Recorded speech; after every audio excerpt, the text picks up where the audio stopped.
Good afternoon, everybody. Good afternoon, sir. Good afternoon, sir. Good afternoon.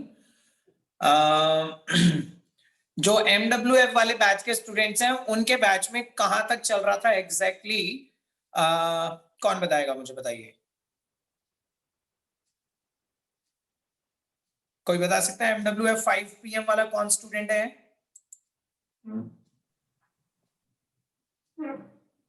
Sir inter halogen compound start करने थे। ठीक है। और शाम वाले बैच में कौन है? शाम वाले बैच का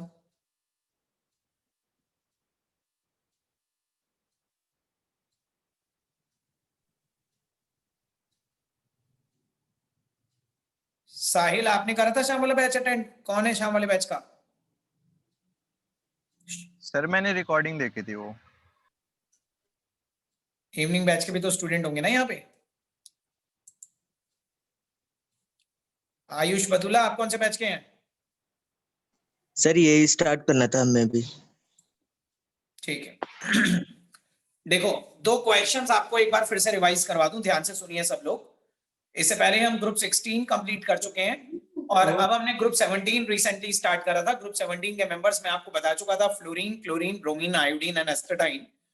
और इस फैमिली की जनरल इलेक्ट्रॉनिक कॉन्फ़िगरेशन भी आप देख सकते हैं, NS2NP5। जैसे फ्लोरीन 2s2 2p5 है, 3s2 3p5, ऐसी सबकी जनरल कॉन्फ़िगरेशन हो जाएगी NS2NP5। They all contain 7 valence electrons.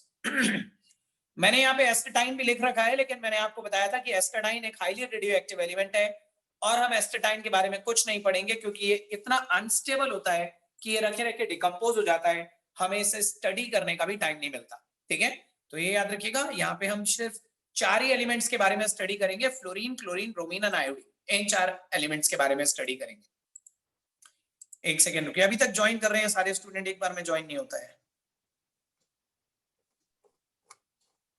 ठीक है, तो एस्टाडाइन मैंने लिख दिया है, लेकिन एस्टाडाइन के बारे में हम कुछ पढ़ेंगे नहीं क्योंकि हाईली रेडियोएक्टिव एलिमेंट है। ठीक है, आपको मैंने कॉन्फ़िगरेशंस बता दी थी, इनकी ऑक्सीडेशन स्टेट समझा दी थी कि इन सब के पास अगर 7 वैलेंस इलेक्ट्रॉन है तो अपना ऑक्टेट पूरा करने के इनके पास 2 तरीके क्या क्या है कि या तो ये एक इलेक्ट्रॉन गेन करके आयनिक बॉन्ड बनाएंगे या फिर एक के साथ एक शेयर करके कोवेलेंट बॉन्ड बनाएंगे। आप इमेजिन करो, अगर ये एक इलेक्ट्रॉन गेन करते हैं तो इन पे -1 चार्ज आ जाएगा। -1 is the common oxidation state जो सभी फैमिली मेंबर शो करेंगे। या फिर ये हो सकता है कि एक के साथ एक शेयर कर लें, शेयर करने पे -1 या +1 कुछ भी आ सकता है, डिपेंडिंग अपॉन की शेयरिंग किसके साथ करी गई है। ठीक है, अगर ये अपने से ज्यादा इलेक्ट्रोनेगेटिव के साथ शेयर करते हैं तो ये खुद इलेक्ट्रोपॉजिटिव रहेंगे, +1 आ जाएगा। और अगर ये खुद ज्यादा इलेक्ट्रोनेगेटिव होंगे तो -1 आ जाएगा। तो -1 और +1 तो आपको समझ में आ गई होगी। लेकिन बिसाइड्स दिस, नीचे वाले सभी एलिमेंट फ्लोरीन, क्लोरीन, ब्रोमीन और आयोडीन, एस्टाडाइन को मिटा देता हूं मैं, एस्टाडाइन हमें नहीं पढ़ना। नीचे वाले सभी हैलोजन जो है क्लोरीन, ब्रोमीन और आयोडीन, वो +1 के अलावा higher positive oxidation states of +3, +5 और +7 भी क्यों शो कर पा रहे हैं? क्योंकि इनके पास वैकेंट ऑर्बिटल्स होते हैं और अपने उन्हीं वैकेंट ऑर्बिटल को यूज करके अपनी कोवेलेंसी को एक्सपैंड कर सकते हैं। They can generate more number of unpaired electrons. तो ये ऑक्सीडेशन स्टेट तो मैंने सभी बैचेस में करवा दी थी, ये समझ में आ गया था? Yes, sir. Yes, sir. देखिए, 2 क्वेश्चंस शायद अभी कुछ बैचेस में नहीं हुए थे, एक बैच में तो हो गए थे, लेकिन एक बैच में, 2 बैच में और करवाने हैं मुझे। 2 क्वेश्चंस मैं रिपीट करूंगा।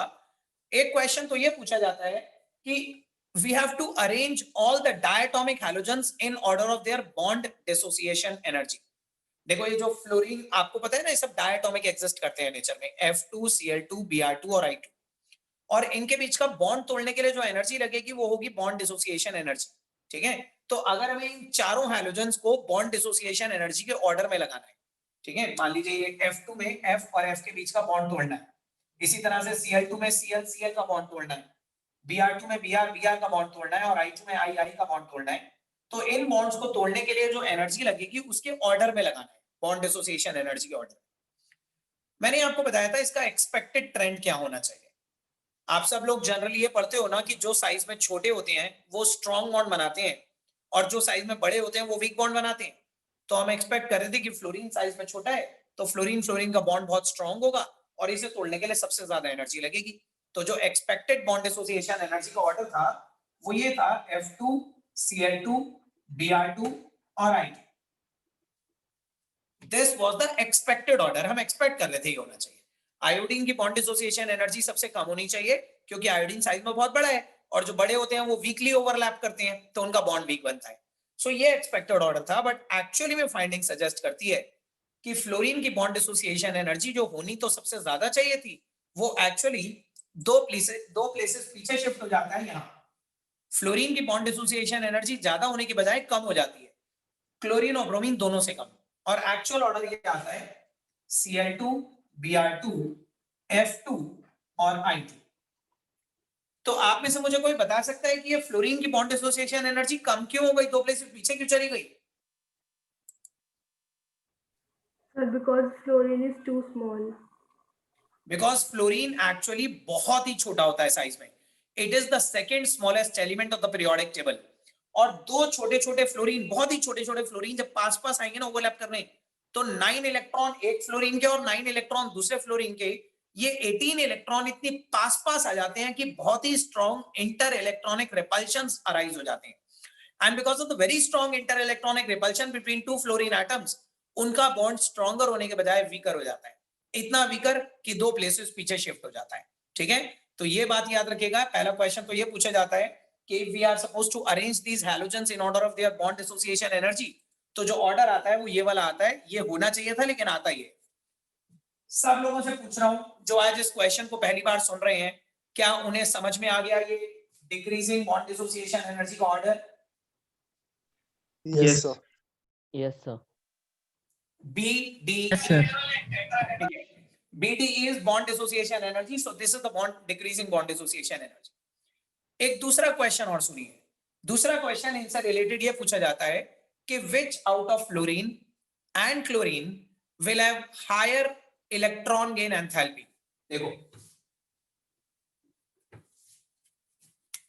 out of F and Cl which have high electron gain enthalpy। पहले तो मैं आपको इस क्वेश्चन का मतलब समझा दूं। इलेक्ट्रॉन गेन एंथैल्पी का मतलब है कि जब कोई इलेक्ट्रॉन किसी एटम की वैलेंस शेल में ऐड होता है, एनर्जी रिलीज होती है।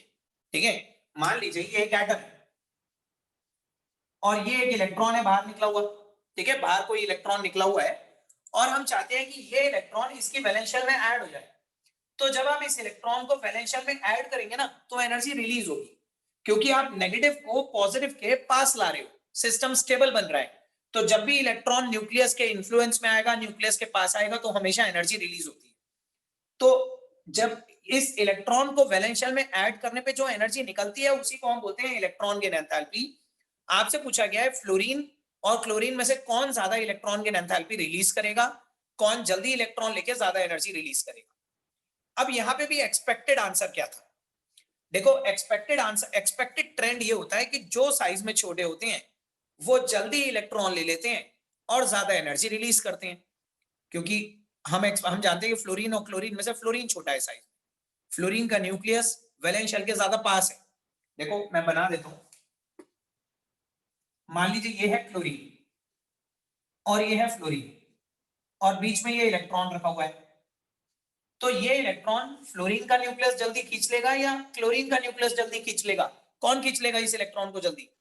Fluorine So fluorine. और वैसे भी आपको मालूम है fluorine is the most electronegative, उसमें इलेक्ट्रॉन पुल करने की टेंडेंसी भी सबसे ज्यादा होती है। तो फ्लोरीन का न्यूक्लियस इस इलेक्ट्रॉन को जल्दी खींच लेगा और हम एक्सपेक्ट करते हैं कि फ्लोरीन को ही ज्यादा एनर्जी रिलीज भी करनी चाहिए। लेकिन यहां पे देखा उल्टा गया है कि फ्लोरीन इस इलेक्ट्रॉन को जल्दी खींच तो लेता है, लेकिन जब ये इलेक्ट्रॉन छोटे से फ्लोरीन के अंदर जाएगा तो अंदर जाने के बाद ये इलेक्ट्रॉन बहुत strong inter electronic repulsion face करेगा। ठीक है, ऑलरेडी इसके छोटे से साइज में 9 इलेक्ट्रॉन रहते हैं, ऊपर से 10th इलेक्ट्रॉन और अंदर चला जाएगा, तो वो जो पहले से 9 इलेक्ट्रॉन बैठे हुए हैं वो आने वाले 10वें इलेक्ट्रॉन पे बहुत स्ट्रॉन्ग रिपल्शन डालेंगे। रिपल्शन की वजह से ये इलेक्ट्रॉन अंदर जाके अनस्टेबल हो जाएगा। अनस्टेबल हो गया तो हायर एनर्जी पे रेज्ड हो जाएगा। हायर एनर्जी पे रेज्ड होने का मतलब है कि बाहर कम एनर्जी रिलीज होगी, खुद हायर एनर्जी पे चला जाएगा। ठीक है, रिलेटिवली अगर ये इलेक्ट्रॉन क्लोरीन में जाता तो इसे जगह ज्यादा मिलती, रिपल्शन कम होता, वहां ज्यादा स्टेबल होता, और जो ज्यादा स्टेबल होता है वही ज्यादा एनर्जी रिलीज करता है। तो ये याद रखिएगा, हम एक्सपेक्ट तो कर रहे थे कि फ्लोरीन जल्दी इलेक्ट्रॉन लेके ज्यादा एनर्जी रिलीज करेगा, बट एक्सेप्शन ये देखा गया कि फ्लोरीन ने इलेक्ट्रॉन तो जल्दी ले लिया क्योंकि उसका न्यूक्लियस ज्यादा पावरफुल है। इलेक्ट्रॉन लेने में कोई एक्सेप्शन नहीं है, इलेक्ट्रॉन तो फ्लोरीन को ही लेना चाहिए था, फ्लोरीन ने ही लिया, लेकिन एनर्जी भी फ्लोरीन को ज्यादा रिलीज करनी चाहिए थी, वो क्लोरीन ने ज्यादा रिलीज करी, फ्लोरीन ने कम करी, क्योंकि फ्लोरीन अनस्टेबल हो गया एक इलेक्ट्रॉन अंदर आने के बाद। हमेशा याद रखना, वही चीज ज्यादा एनर्जी रिलीज करती है जो ज्यादा स्टेबल बनती है। अगर कोई चीज अनस्टेबल बन गई तो वो खुद हायर एनर्जी पे रेज हो गई। एक बार जितना मैं पूछ रहा हूं ना उतना बताना, मैं देखता हूं आपको समझ में आया कि नहीं। फ्लोरीन और क्लोरीन में से किसको जल्दी इलेक्ट्रॉन कैप्चर कर लेना चाहिए था? फ्लोरीन। Chlorine. और क्या फ्लोरीन ने करा? Yes sir, yes sir. करा भी, लेकिन क्या फ्लोरीन ने एनर्जी भी ज्यादा रिलीज करी? No sir, No, sir. No sir. Jatin, energy कम क्यों रिलीज करी फ्लोरीन ने? सर फ्लोरीन ने एक्चुअली एनर्जी कम इसलिए रिलीज करी कि फ्लोरीन का खुद का साइज बहुत ज्यादा छोटा है, जिसकी वजह से जो उसके 9 इलेक्ट्रॉन्स है ना वो बहुत ही पास है उसके। तो जब दूसरा इलेक्ट्रॉन हम उसके अंदर डालते हैं तो इंटर इलेक्ट्रॉनिक रिपल्शन की वजह से वो खुद ही बहुत अनस्टेबल Unstable. स्टेट में चला जाता है। और किसी चीज का जो मैग्नीट्यूड होता है एनर्जी रिलीज करने का, वो ज्यादा सिर्फ तब होता है जब वो स्टेबल बन रही हो। अगर ये खुद ही अनस्टेबल बन रही है तो ये ज्यादा एनर्जी रिलीज कर ही नहीं सकती, ये खुद ही हाई एनर्जी स्टेट पे जा रही है। बिल्कुल ठीक है, एग्जैक्टली आपने बिल्कुल सही बताया। तो आई होप बाकी सब लोग भी समझ गए होंगे कि फ्लोरीन की इलेक्ट्रॉन गेन एंथैल्पी ज्यादा होनी चाहिए थी, लेकिन क्लोरीन की इलेक्ट्रॉन गेन एंथैल्पी ज्यादा होती है, क्लोरीन ज्यादा रिलीज करता है। क्लोरीन की electron gain enthalpy is more exothermic, more negative than this. Release तो ये भी कर रहा है, हम ये नहीं करेंगे ये रिलीज नहीं कर रहा, रिलीज ये भी करेगा, रिलीज ये भी करेगा, लेकिन जो ज्यादा स्टेबल बनेगा वो ज्यादा रिलीज करेगा। तो क्लोरीन ज्यादा रिलीज कर रहा है, फ्लोरीन कम रिलीज कर रहा है। तो दूसरा क्वेश्चन ये भी याद रखिएगा, ठीक है। सो अब तक मैंने आपको 2 क्वेश्चंस करवा दिए, ऑक्सीडेशन स्टेट करवा दी, और मैंने आपको ये भी बता दिया था कि सारे ही हैलोजेंस कलर्ड डायएटॉमिक मॉलिक्यूल्स होते हैं। इनके कलर क्या होते हैं मैंने आपको वो भी बता दिया था। अब हमें इस फैमिली में 3 बहुत इंपॉर्टेंट चीजें पढ़नी है, तीनों ही बहुत इंपॉर्टेंट टॉपिक्स हैं। सबसे पहले हम पढ़ेंगे इंटर हैलोजन कंपाउंड्स, एक बहुत ही important topic, inter halogen compounds. देखिए नाम से पता चल रहा है, इंटर हैलोजन कंपाउंड्स वो होते हैं जब हैलोजन हैलोजन आपस में एक दूसरे से कंबाइन हो जाते हैं। मान लीजिए फ्लोरीन क्लोरीन के साथ हो जाए, क्लोरीन ब्रोमीन के साथ हो जाए, आपस में ये हैलोजन एक दूसरे के साथ कंबाइन होकर अगर कोई कंपाउंड बनाते हैं तो उन्हें इंटर हैलोजन कंपाउंड्स कहते हैं। And halogens have this unique ability to mutually combine with one another to form interhalogen compound. याद रखिएगा, हैलोजन में ये एबिलिटी होती है कि एक ही फैमिली के वेरियस हैलोजन आपस में एक दूसरे के साथ कंबाइन होके इंटर हैलोजन कंपाउंड्स बना सकते हैं, like ClF3, BrF5, IF7 etcetera. इस तरह की आप देख सकते हैं, these are all interhalogen compound, इसमें हैलोजन हैलोजन आपस में कंबाइन हो रहे हैं। तो इस तरह के कॉम्बिनेशन को जहां पे एक से ज्यादा हैलोजन आपस में कंबाइन नजर आए, इन्हें इंटर हैलोजन कंपाउंड्स कहते हैं। इन इंटर हैलोजन कंपाउंड्स के बारे में 1-2 बातें याद रखिए। एक तो ये जितने भी इंटर हैलोजन कंपाउंड्स होते हैं ये कलरलेस डायएटॉमिक होते हैं नेचर में। They all are colourless diatomic molecules. ये सब कलरलेस डायएटॉमिक मॉलिक्यूल्स होते हैं जो जनरली लिक्विड्स या गैसियस फॉर्म में एग्जिस्ट करते हैं, ठीक है। इसमें से एक आध गैस होता है, वैसे लिक्विड या ज्यादातर लिक्विड होते हैं, बट कुछ सॉलिड्स भी होते हैं। सो हम ये कह सकते हैं दे मोस्टली एग्जिस्ट एज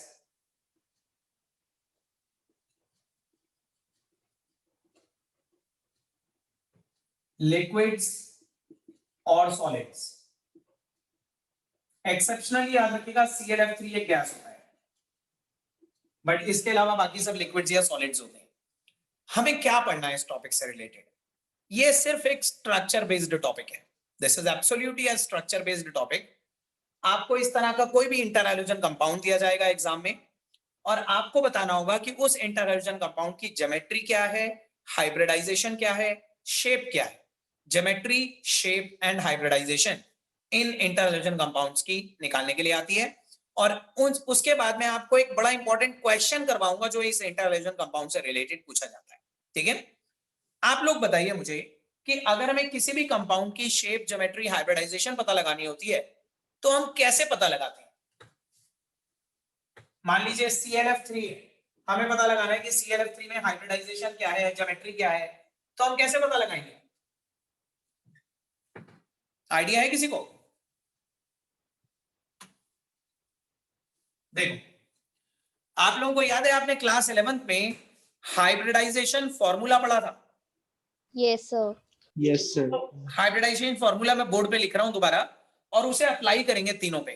उससे हमें पता चलेगा कि ये तीनों कौन सी हाइब्रिडाइजेशन में है, इनकी क्या ज्योमेट्री और क्या शेप होती है। देखो पहले तो फॉर्मूला देखो, H formula.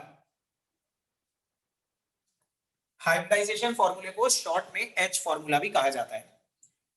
Half into number of valence electrons over central atom plus number of surrounding monovalent atoms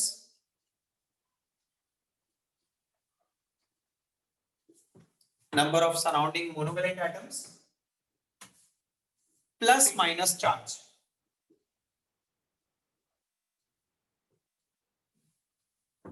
तो ये हाइब्रिडाइजेशन फॉर्मूला, मैं इसे, जो लोग इसे भूल गए हैं कि कैसे अप्लाई करते थे, मैं दोबारा याद दिलाता हूं। बट ये फॉर्मूला आपने क्लास 11 में पढ़ा था। Number of valence electron over the central atom, number of surrounding monovalent atoms plus minus charge, ठीक है। अब मान लो मैं इसे ClF3 पे अप्लाई करता हूं, ClF3, तो आप लोग बताइए number of valence electron over central atom. यहाँ पे सेंट्रल एटम कौन है? क्लोरीन। और क्लोरीन के पास कितने वैलेंस इलेक्ट्रॉन होते हैं? 7। 7. किसी भी हाइड्रोजन के पास 7 होते हैं। इस क्लोरीन को सराउंड करने वाले फ्लोरीन कितने हैं? 3. 3। तो सराउंडिंग मोनोवेलेंट एटम में 3 आ गया। और क्या इस मॉलिक्यूल के ऊपर आपको कोई चार्ज नजर आ रहा है? No, sir. सर। तो चार्ज में हम लिख देंगे 0। तो ये आ गया 10 divided by 2, that becomes 5।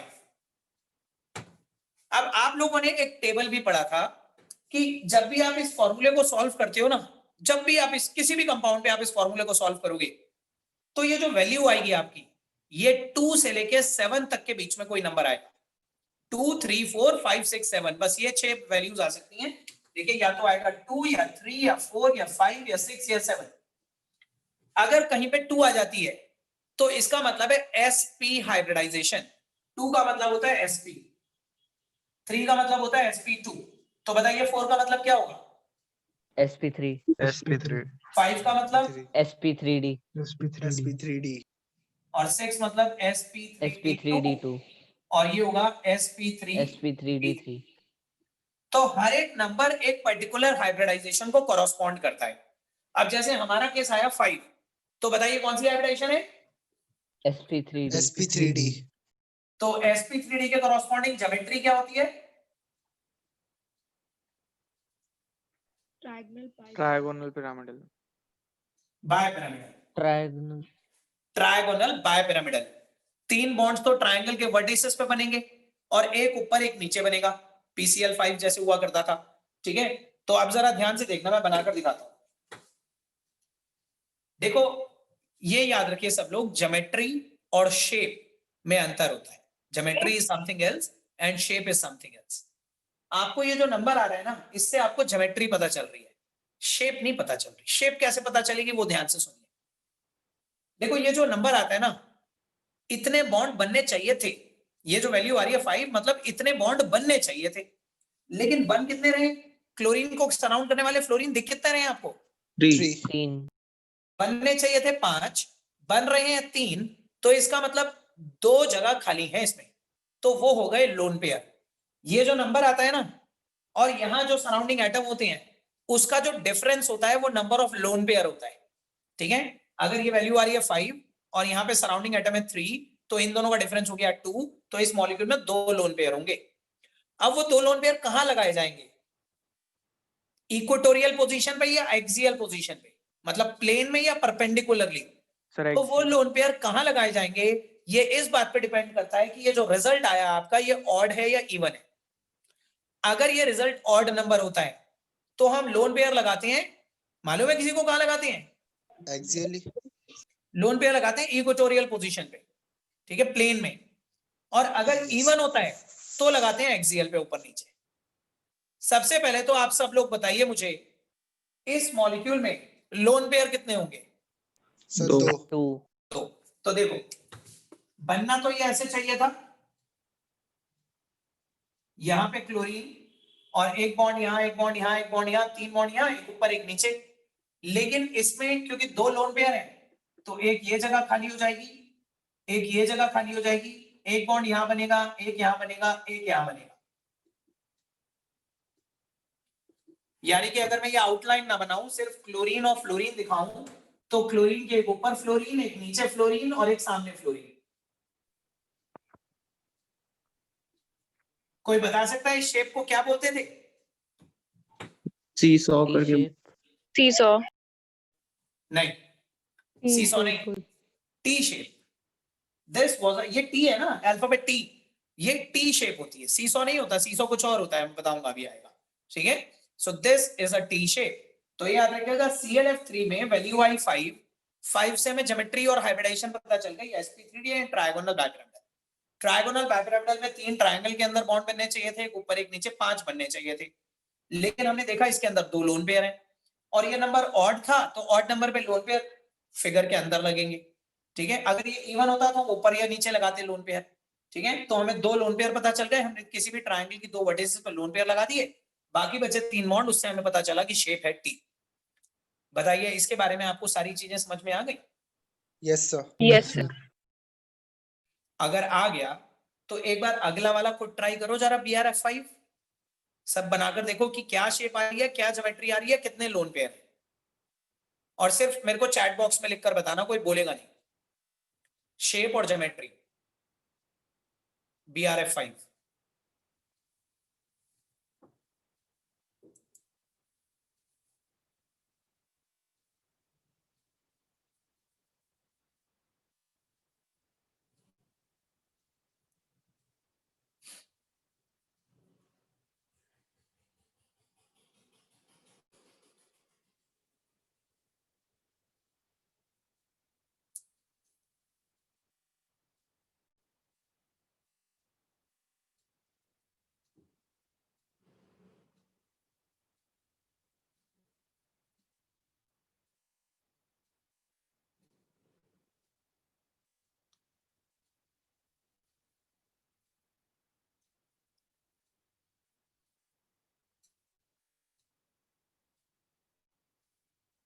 Shape, geometry, hybridisation, जो भी आपको पता चल रहा है बताइए।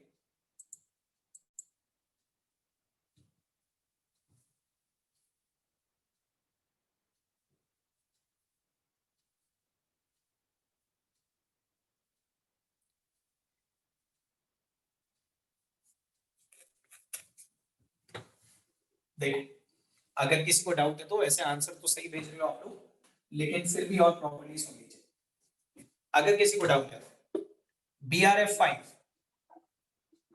Half into number of valence electron for bromine 7, surrounding fluorine कितने हैं 5, और चार्ज 0।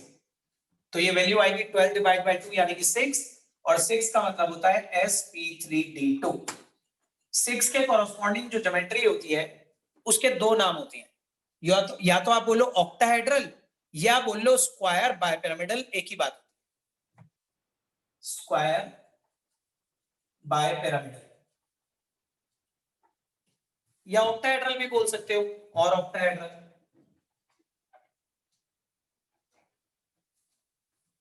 देखिए, इस मॉलिक्यूल में स्क्वायर बायपिरामिडल में कितने बॉन्ड बनने चाहिए थे? 6 6 लेकिन बन कितने रहे हैं? 5 5 तो एक लोन पेयर होगा, यस सर।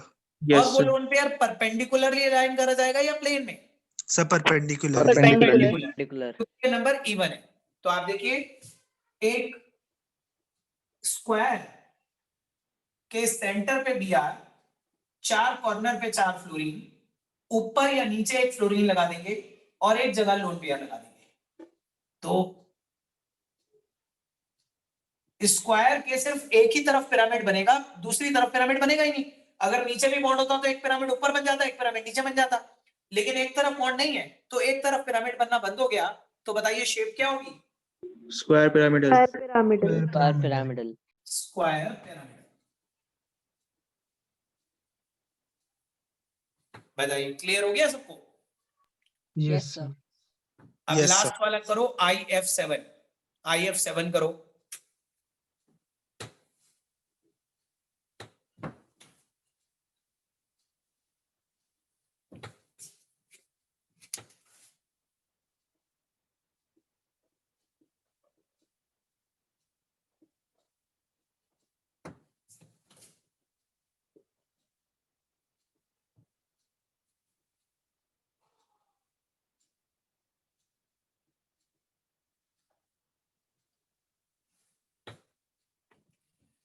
देखिए इसमें वैल्यू आ रही होगी 7 + 7 + 0, यानी कि 7 ही आएगा इसका आंसर, yes sir, और 7 के कॉरस्पॉन्डिंग हाइब्रिडाइजेशन होती है sp3d3। ये भी क्लियर है? yes sir, Yes, sir. यहां पे बॉन्ड बनने चाहिए थे 7 और बन भी रहे हैं 7, yes sir, तो कोई लोन पेयर नहीं होगा, yes sir. sir, और जब लोन पेयर नहीं होता तो ज्योमेट्री और शेप सेम होती है, और वो क्या होती है बताइए? Pentagonal bipyramidal. Pentagonal Diagonal bipyramidal. Pentagonal bipyramidal, ठीक है। और इसको ड्रॉ कैसे करेंगे? आता है ड्रॉ करना सबको? Yes sir. एक पेंटागन बनाते हैं इस तरह का, इसमें सेंटर में आयोडीन, एक 5 बॉन्ड तो 5 वर्टिसेस पे हो गए, और एक बॉन्ड परपेंडिकुलर लिया हुआ और एक बिलो हो गया, ठीक है। So this becomes IF7। Shape and geometry यहां पे सेम है क्योंकि मॉलिक्यूल के अंदर कोई लोन पेयर नहीं है। तो बताइए किसी भी मॉलिक्यूल की शेप, ज्योमेट्री और हाइब्रिडाइजेशन किस तरह से हाइब्रिडाइजेशन फॉर्मूले से एनालाइज करी जाती है, वो समझ में आ गया सबको? yes sir, Yes, sir. Yes, sir. अब देखिए इन इंटरहाइड्रोजन कंपाउंड से रिलेटेड एक बहुत इंपॉर्टेंट क्वेश्चन पूछा जाता है। हाँ मीशा बताइए। सर वो मेरे को एक क्वेश्चन पूछना था कि जो इंटर हैलोजन कंपाउंड्स होते हैं वो कलरलेस क्यों होते हैं, क्योंकि हैलोजन तो आपने बताया था कलर्ड होते हैं। एक सिंगल हैलोजन कलर्ड होता है क्योंकि उसके पास अनपेयर्ड इलेक्ट्रॉन होता है, लेकिन जब हैलोजन हैलोजन आपस में बॉन्ड बना लेते हैं तो उनके इलेक्ट्रॉन सारे पेयर्ड हो जाते हैं, और पेयर्ड होने की वजह से ही वो कलरलेस भी हो जाते हैं और डायमैग्नेटिक भी हो जाते हैं, because of the absence of any unpaired electron. Okay sir. Her colourless चीज डायमैग्नेटिक भी होती है, तो मैंने अभी आपको लिखवाया भी था कि they are colourless diamagnetic liquids और सॉलिड्स। Okay sir. आप देखिए ध्यान से सुनिएगा। देखिए एक क्वेश्चन लिखवा रहा था मैं, आप सब लोग एक क्वेश्चन लिखिए जरा, बहुत ही इंपॉर्टेंट क्वेश्चन है, छोटा सा क्वेश्चन है लेकिन बहुत पूछा जाता है एग्जाम में। अगर किसी को आता हो ना इसका आंसर तो हैंड रेज करिएगा, अगर किसी को ऑलरेडी आता हो तो। पहले क्वेश्चन लिख लीजिए सब लोग। Inter halogen compounds are more reactive, interhalogen compounds are more reactive than the normal diatomic halogens.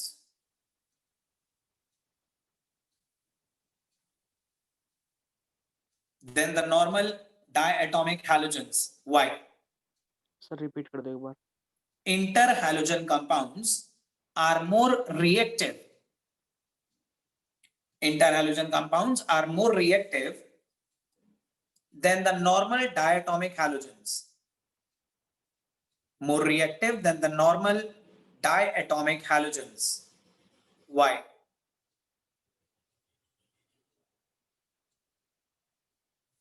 Interhalogen compounds normal diatomic halogens के कंपैरिजन में ज्यादा रिएक्टिव होते हैं। Why is it so? देखो मैं आपको क्वेश्चन को एक सिंपल टर्म्स में समझा देता हूं।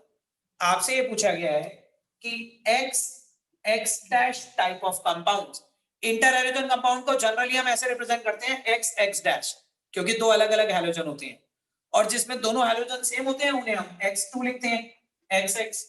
आपसे पूछा गया है कि these interhalogen compounds are more reactive than these compounds। आता है किसी को? हैंड रेज करिए जरा। नहीं आता? देखो आदित्य आता है, बताइए Aditya. Sir x X dash type के कंपाउंड्स में सर जो साइज होगा दोनों हैलोजन का वो अलग अलग होगा, तो सर बॉन्ड आराम से ब्रेक हो जाएगा, तो सर वो आराम से रिएक्ट कर लेंगे। हाँ बिल्कुल ठीक है, लेकिन ये एक रीजन है, इसके दो रीजन देंगे। एक तो ये याद रखिएगा, ये बॉन्ड वीकर होता है, ये बॉन्ड स्ट्रॉन्गर होता है। हमेशा सब लोग, जिसको नहीं मालूम ये याद रखिएगा, अगर दो सेम साइज के एटम ओवरलैप करते हैं ना, मान लीजिए दो सेम साइज के एटम ओवरलैप करते हैं तो ये बॉन्ड ज्यादा स्ट्रॉन्ग हुआ। लेकिन अगर इनमें से एक बड़ा हो जाए एक छोटा रह जाए तो ये बॉन्डिंग वीक हो जाती है। सही है? तो ये याद रखिएगा, जब डिफरेंस इन साइज होता है दो ओवरलैपिंग एटम्स के बीच में तो ओवरलैपिंग इफेक्टिव नहीं हो पाती, बॉन्ड वीक बनता है। तो एक पहला रीजन तो आपको बताना है, X X dash bond is weaker due to the difference in size of two halogen. आराम से टूट जाएगा जब आप इसे किसी रिएक्शन में यूज करेंगे, तो ये आराम से नहीं टूटेगा। तो X X dash bond is weaker due to the difference in size of two halogen. पहला रीजन समझ में आया? Yes. Yes. Yes Yes, sir. दूसरा रीजन और भी इजी है और अच्छी तरह समझ में आएगा, X X dash bond is polar due to the difference in electronegativity of two halogen. जब एक हैलोजन कम इलेक्ट्रोनेगेटिव होगा, एक ज्यादा होगा, तो फिर पोलैरिटी भी तो आ जाएगी मॉलिक्यूल में, फिर पार्शियल नेगेटिव और पार्शियल पॉजिटिव डेवलप हो जाएगा। और जिस मॉलिक्यूल पे पार्शियल नेगेटिव और पार्शियल पॉजिटिव डेवलप हो जाए उस पे इलेक्ट्रोफाइल और न्यूक्लियोफाइल अटैक करना स्टार्ट कर देते हैं। लेकिन इसमें तो कोई चार्ज सेपरेशन ही नहीं है, इस पे कोई इलेक्ट्रोफाइल और न्यूक्लियोफाइल अटैक ही नहीं करेगा, तो हम बोलेंगे ये लेस रिएक्टिव है, ये मोर रिएक्टिव है, इस पे चीजें अटैक कर रही हैं, इस पे नहीं कर रही। तो दूसरा रीजन ये है कि X X dash bond is polar due to the difference in electronegativity of two halogens. बताइए दूसरा रीजन भी समझ में आया? Yes sir. Yes sir. Yes, sir. पहला रीजन है the X X dash bond is weaker due to the difference in size of two halogen, और दूसरा रीजन है X X dash bond is polar due to the difference in electronegativity of two halogens. ये question लिखा हुआ मिल जाएगा आपको notes में, ठीक है, जो मैंने नोट्स भेजे हैं। तो these were interhalogen compound. Interhalogen compound के बाद एक और छोटा लेकिन बड़ा इंपॉर्टेंट टॉपिक हम पढ़ रहे हैं, क्लोरीन। इस फैमिली का दूसरा मेंबर क्लोरीन, उसके बारे में हम थोड़ा डिटेल पढ़ेंगे।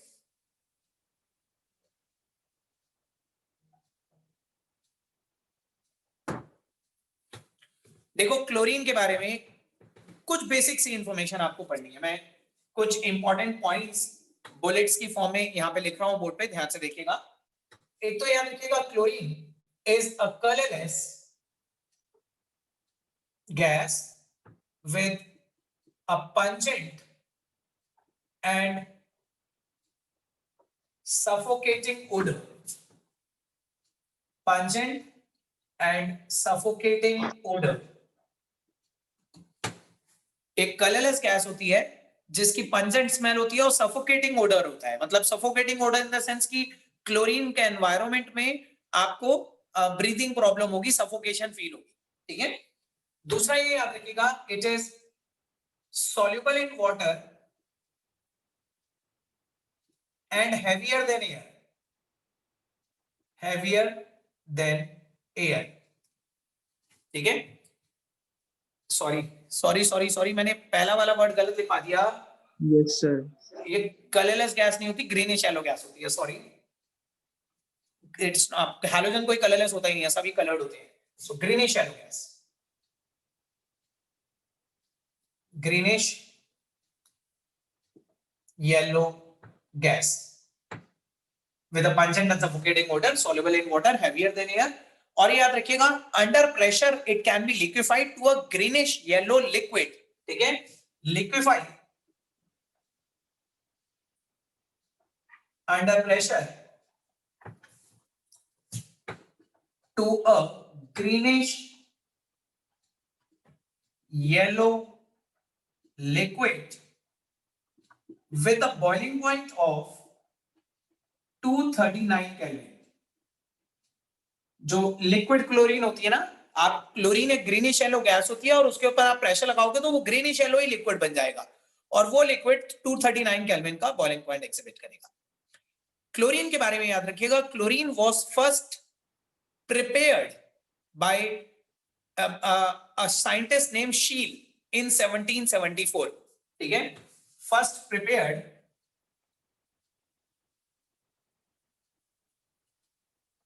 by Scheele in 1774। 1770, ये शील एक साइंटिस्ट का नाम है, इसने 1774 में पहली बार MnO2 को HCl से रिएक्ट करवा के क्लोरीन को as a free element isolate करा था, ठीक है। सो क्लोरीन अवेलेबल तो थी लेकिन एज अ फ्री एलिमेंट उसको कभी किसी ने आइसोलेट नहीं करा था। तो पहली बार शील ने 1774 में MnO2 को HCl से रिएक्ट करवा के क्लोरीन को as a free gas identify करा। उस दिन से ये प्रिपरेशन आज तक एक लैब प्रिपरेशन की तरह यूज करी जाती है। MnO2 plus 4HCl gives MnCl2 plus Cl2 plus 2H2O। तो दिस रिएक्शन, ये रिएक्शन पहली बार 1774 में कैरी आउट करा गया था बाय शील। शील वाज द साइंटिस्ट जिसने पहली बार ये रिएक्शन कैरी आउट करा था। MnO2 को HCl के साथ रिएक्ट करवाया और क्लोरीन को as a free element liberate करा और उस दिन से आज तक ये reaction as a lab preparation of chlorine use करा जाता है। So this is one of the lab preparation of chlorine. लेकिन ये तो स्मॉल स्केल प्रिपरेशन है। अगर आपको बल्क में क्लोरीन चाहिए, अगर आपको बहुत लार्ज वॉल्यूम ऑफ क्लोरीन चाहिए, तो इंडस्ट्रियल प्रिपरेशन कैसे करी जाती है? तो देखिए इंडस्ट्रियल प्रिपरेशन के बारे में बताता हूं।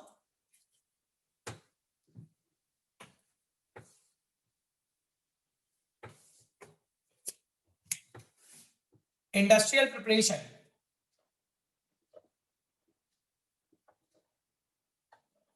करी जाती है थ्रू डेकॉन्स प्रोसेस।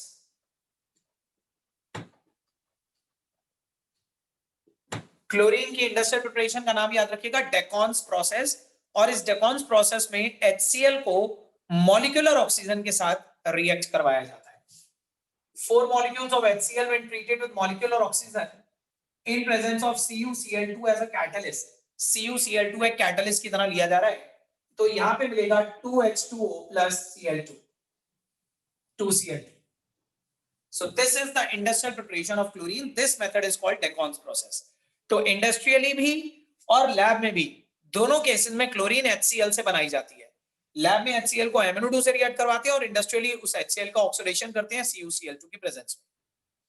फर्दर अब जो मैं आपको आगे क्लोरीन के बारे में बताने जा रहा हूं, that is a very important topic. वो एग्जाम में क्वेश्चन की तरह पूछा जाता है आपसे, ठीक है, ध्यान से देखिए।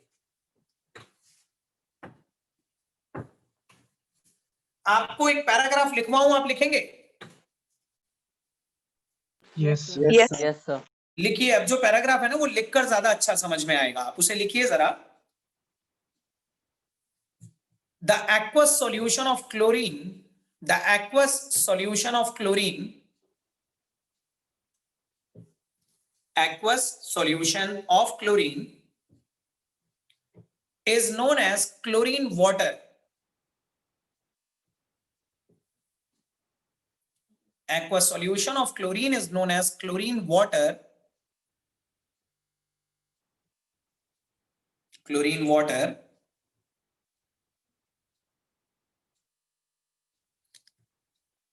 and this chlorine water upon standing in sunlight, this chlorine water upon standing, sunlight mat likhiyega, and this chlorine water upon standing, this chlorine water upon standing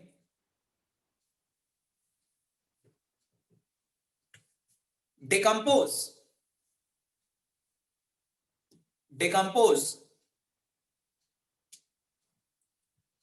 to produce HCl and HClO, decompose to produce HCl and HClO, HCl and HClO। however,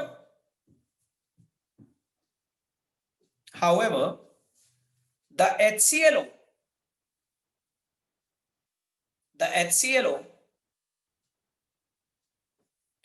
further decompose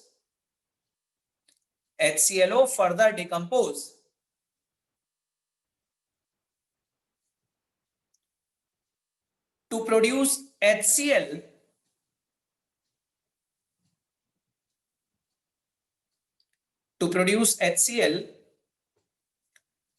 along with nascent oxygen.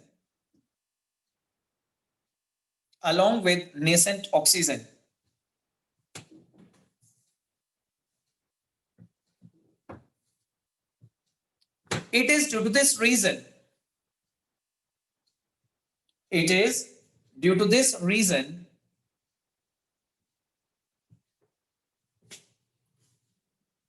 that chlorine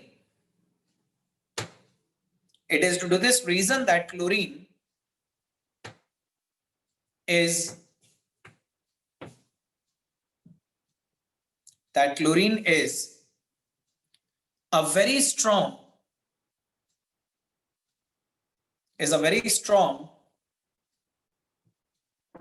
oxidizing as well as the bleaching agent.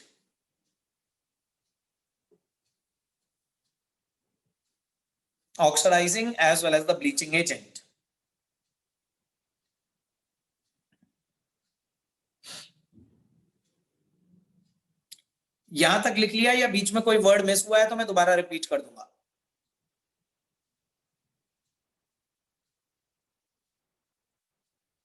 लिख लिया सबने? Yes, sir. Yes, sir. Yes sir. सबने लिख लिया ना? एक बार फिर पूछ रहा हूं क्योंकि तभी समझ में आएगा जब आपके पास लिखा हुआ होगा। Yes sir. Yes sir. देखो, एग्जाम में एक क्वेश्चन पूछा जाएगा आपसे कि why chlorine is a very strong oxidising agent, या फिर यह पूछा जा सकता है कि why chlorine is a strong bleaching agent. ये दो अलग अलग क्वेश्चन पूछे जा सकते हैं कि या तो ये पूछ लेंगे कि why chlorine is a good oxidising agent, या ये पूछ लेंगे why chlorine is a good bleaching agent. दोनों का आंसर सेम होगा। वो सेम आंसर क्या है? देखो, मैंने अभी आपको बताया था क्लोरीन वाटर में सॉल्युबल होती है, और क्लोरीन की जो एक्वस सॉल्यूशन होती है ना वाटर के अंदर, उसे बोलते हैं क्लोरीन वाटर। और क्लोरीन वाटर का फॉर्मूला हम ऐसे लिखते हैं Cl2 + H2O। This is chlorine water.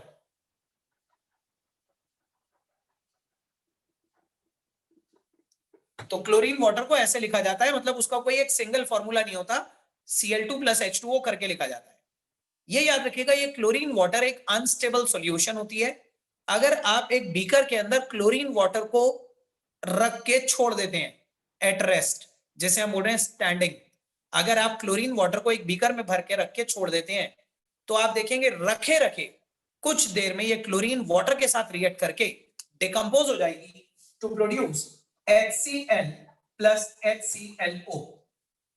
तो क्लोरीन वाटर एक अनस्टेबल सॉल्यूशन होती है। अगर आप कुछ देर के लिए उसे बीकर में रखा हुआ छोड़ देते हैं तो वो रखे रखे अपने आप ही डिकम्पोज हो जाती है to produce HCl and HClO। लेकिन ये रिएक्शन यहां पे भी नहीं रुकता। फर्दर ये जो HClO मिला, ये HClO भी अनस्टेबल है, तो थोड़ी देर में ये HClO भी फर्दर डिकम्पोज हो जाता है to give HCl + O। Further क्या होगा, ये जो HCl है, HClO, ये खुद भी डिकम्पोज हो जाएगा टू गिव HCl + O। तो बेसिकली एक नेसेंट ऑक्सीजन लिबरेट हो रही है,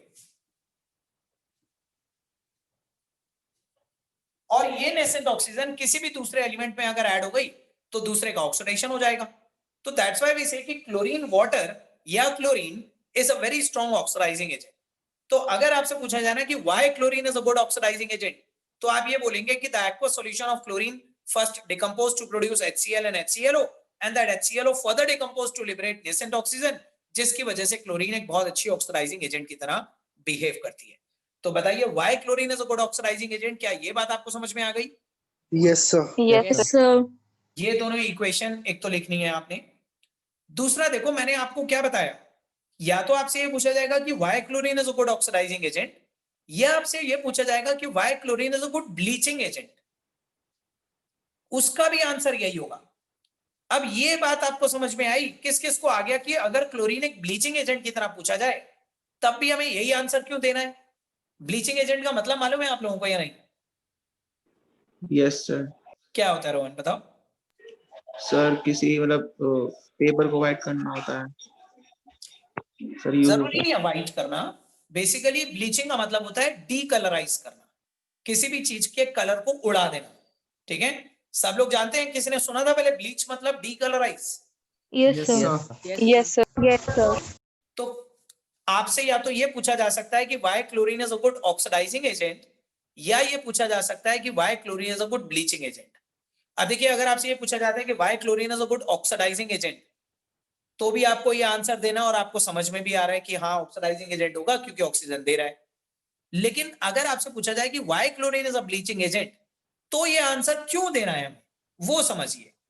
ब्लीचिंग एजेंट में भी यही आंसर देना है। उसके लिए पहले ब्लीचिंग एजेंट का मतलब समझिए। मैंने आपको बताया कि ब्लीचिंग एजेंट एक डीकलराइजिंग एजेंट होता है। ब्लीच करने का मतलब होता है डीकलराइज करना। इतनी बात याद है आपको, समझ में आ गई? Yes, sir. Yes sir. अब आप पहले लॉजिकली सोचो कि किसी भी चीज को अगर हमें डीकलराइज करना है तो क्या करें, कैसे करा जाता है किसी चीज को डीकलराइज। और उससे भी पहले ये सोचो कि किसी भी चीज में कलर होता ही क्यों है, कलर कहां से आता है किसी भी चीज में। तो आपको ये तो मालूम है ना कि किसी भी चीज में कलर होता है अनपेयर्ड इलेक्ट्रॉन की वजह से। Yes, sir. Yes sir. तो जब तक वो अनपेयर्ड इलेक्ट्रॉन रहेगा तब तक कलर भी रहेगा। अगर आप उसे डीकलराइज करना चाहते हो तो आप उसके अंदर के अनपेयर्ड इलेक्ट्रॉन को खत्म कर दो। Yes, sir. सब लोग मानते हैं कि अगर अनपेयर्ड इलेक्ट्रॉन को डिस्ट्रॉय कर दिया जाए तो कलर भी खत्म हो जाएगा। Yes, yes sir. Sir. Yes, sir. अब अनपेयर्ड इलेक्ट्रॉन को खत्म करने के दो तरीके होते हैं। पहला तरीका तो है कि उस अनपेयर्ड इलेक्ट्रॉन को बाहर निकाल लो, सब्सटेंस में से उस अनपेयर्ड इलेक्ट्रॉन को ही बाहर निकाल लो। आप बताइए, अगर हमने अनपेयर्ड इलेक्ट्रॉन को बाहर ही निकाल लिया तो हमने ऑक्सीडेशन कर दिया ना, because oxidation is the loss of electron. Yes, sir. Yes sir. Unpaired electron को बाहर निकालना मतलब ऑक्सीडाइज करना। या फिर दूसरा तरीका है कि उस अनपेयर्ड इलेक्ट्रॉन को एक इलेक्ट्रॉन और देके उसकी पेयरिंग कर दो। अगर हम उस अनपेयर्ड इलेक्ट्रॉन को एक इलेक्ट्रॉन और देके उसकी पेयरिंग कर दें तो हमने रिडक्शन कर दिया। Yes sir. Yes, तो sir. इसका मतलब ब्लीचिंग एजेंट करता क्या है, ब्लीचिंग एजेंट की केमिस्ट्री क्या होती है? ब्लीचिंग एजेंट ऑक्सीडेशन और रिडक्शन करता है सिंपली। हर ब्लीचिंग एजेंट या तो ऑक्सीडाइजिंग एजेंट होता है या रिड्यूसिंग एजेंट होता है, या आप उल्टा भी कह लीजिए कि हर ऑक्सीडाइजिंग एजेंट एक ब्लीचिंग एजेंट होता है, हर रिड्यूसिंग एजेंट एक ब्लीचिंग एजेंट होता है। क्योंकि हर ऑक्सीडाइजिंग एजेंट भी अनपेयर्ड इलेक्ट्रॉन को खत्म कर सकता है और हर रिड्यूसिंग एजेंट भी अनपेयर्ड इलेक्ट्रॉन को खत्म कर सकता है। ठीक है, so every oxidising agent is also a bleaching agent.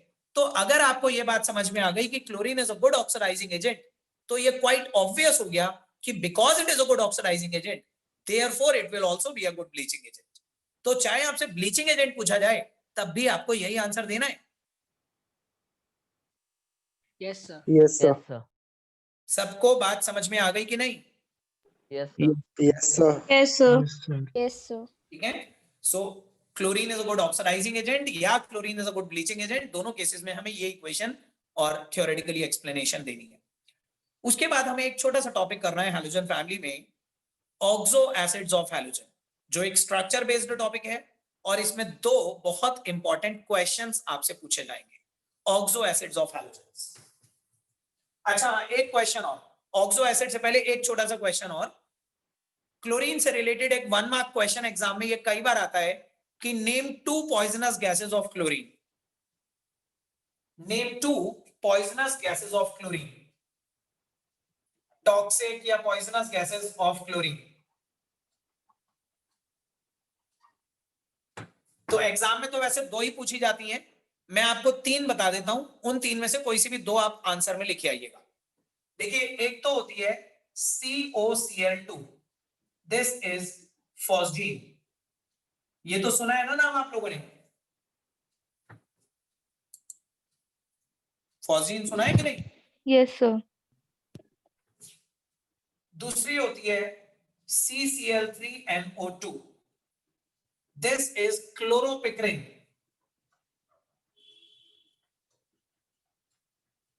ये सुनी है किसी ने?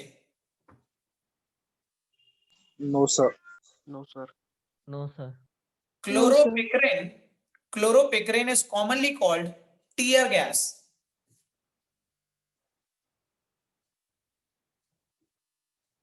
टीयर गैस, ये तो सुनी होगी। Yes sir. सर ये सुनिए। Yes sir. तो टीयर गैस का ही नाम क्लोरोपिक्रेन होता है और उसका फॉर्मूला ये होता है, ये आईज में इरिटेशन कॉज करती है। और तीसरी होती है Cl, देखिएगा इसका बड़ा सा फॉर्मूला है CH2CH2S CH2CH2Cl, ये होती है मस्टर्ड गैस।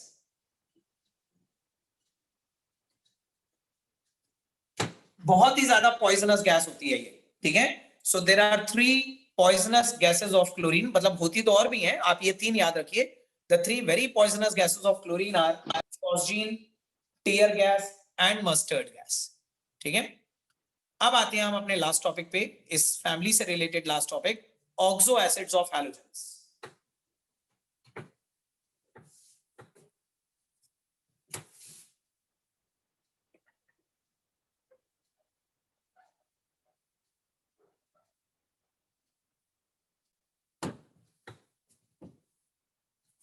ऑक्सो एसिड का मतलब तो याद होगा आपको, हम पहले भी 2-3 बार डिस्कस कर चुके हैं।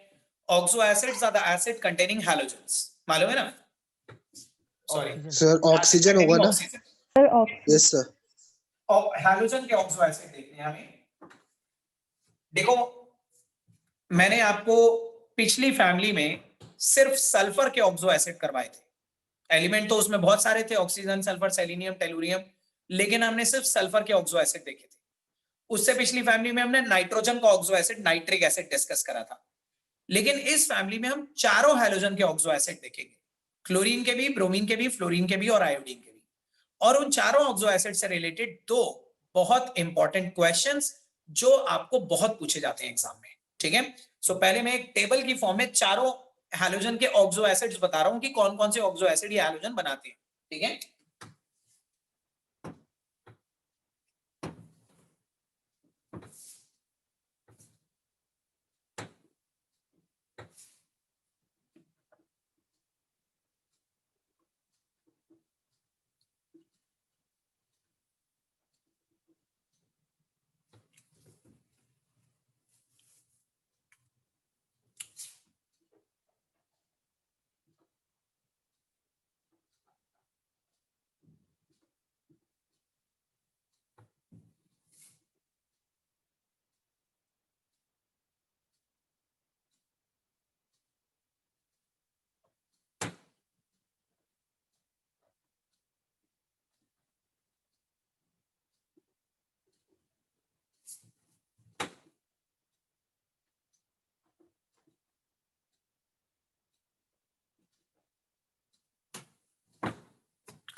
देखिए फ्लोरीन का तो बस एक ही ऑक्सो एसिड नोन होता है, HFO। This is the only oxo acid known for fluorine. Chlorine, bromine और आयोडीन ये चारों ऑक्सो एसिड बनाते हैं, चार ऑक्सो एसिड बनते हैं। जैसे क्लोरीन के चारों बने हैं ना, ब्रोमीन के भी बनते हैं, आयोडीन के भी बनते हैं। लेकिन ब्रोमीन का ये वाले जो ऑक्सो एसिड होते हैं HbRO2 and HiO2, ये हाईली अनस्टेबल होते हैं, तो हम इनके बारे में भी डिस्कस नहीं करते। ये मानकर चलिए कि ना बनने के बराबर है, ये इतने अनस्टेबल होते हैं। तो क्लोरीन के तो चारों ऑक्सो एसिड आपको याद रखने हैं, HClO, HClO2, HClO3 and HClO4। Bromine और आयोडीन के 10 stable oxo acids are HbRO, HbRO3, HbRO4 and similarly HiO, HiO3 and HiO4। Fluorine का बस एक है। अब पहले इन सब में आप लोग एक काम करिए, मैं इनके नाम बताऊंगा आपको, लेकिन उससे पहले आप लोग एक काम करिए, ये जो क्लोरीन के 4 ऑक्सो एसिड है ना, इन चारों में क्लोरीन की ऑक्सीडेशन स्टेट निकालिए और बताइए क्या क्या आ रही है। क्लोरीन के चारों ऑक्सो एसिड में क्लोरीन के ऑक्सीडेशन स्टेट सब लोग निकालो।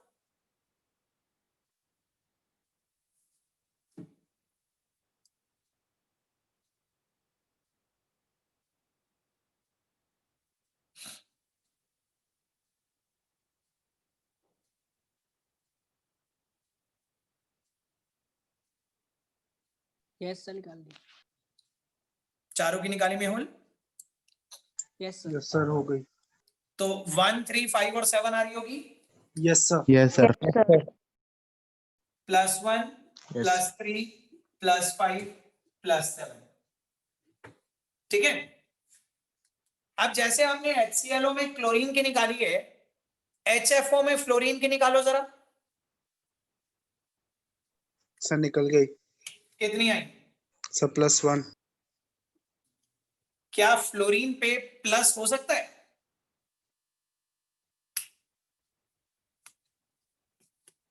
ये सोचने वाली बात है।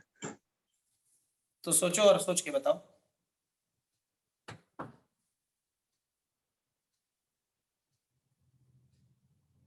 देखो सुनो सब लोग, जब मैं आपसे बोल रहा था ना HClO की निकालो, तो आपने क्लोरीन को X मान के निकाल लिया, लेकिन जब मैं आपको बोल रहा हूं HFO की निकालो, तो आप फ्लोरीन को X मान के नहीं निकालोगे, ऑक्सीजन को X मान के निकालो।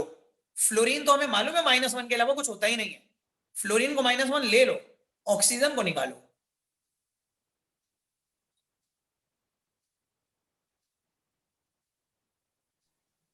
सर 0। सर तो Zero. 0 आ रही है। बिल्कुल 0 आएगी।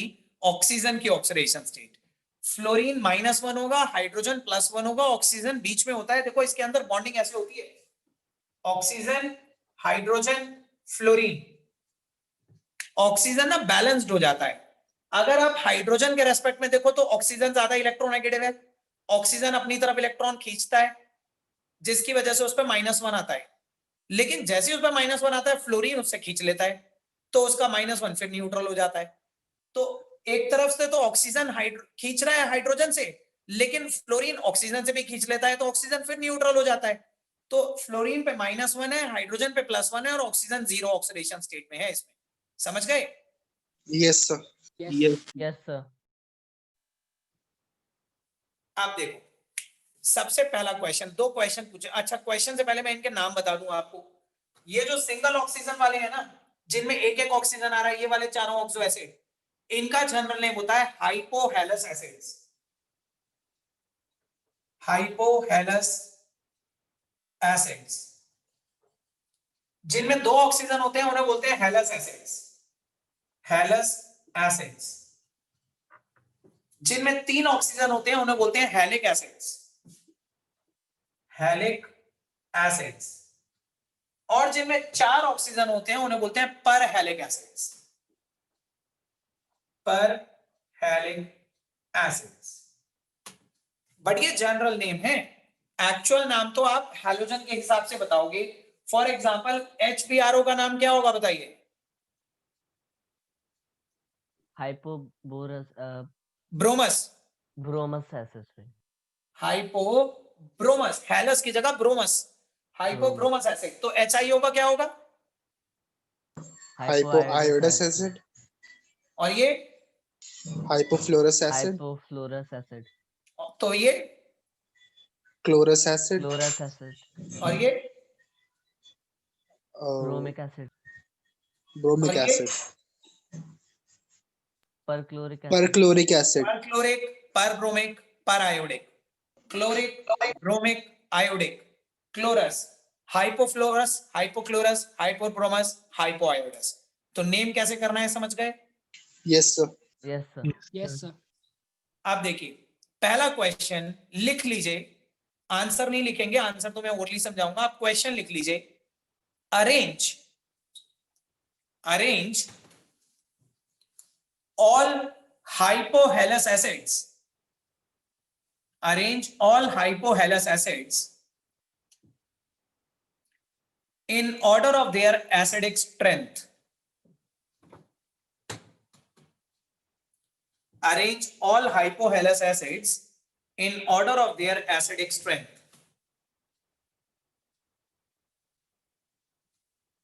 All hypohelous acids in order of their acidic strength.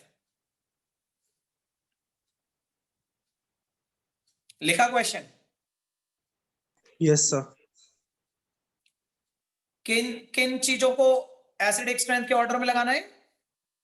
Sir hypohalous acids. ये वाले चारों, yes sir. HFO, HClO, HBRO, HIO में से ज्यादा एसिडिक कौन होगा, कम एसिडिक कौन होगा?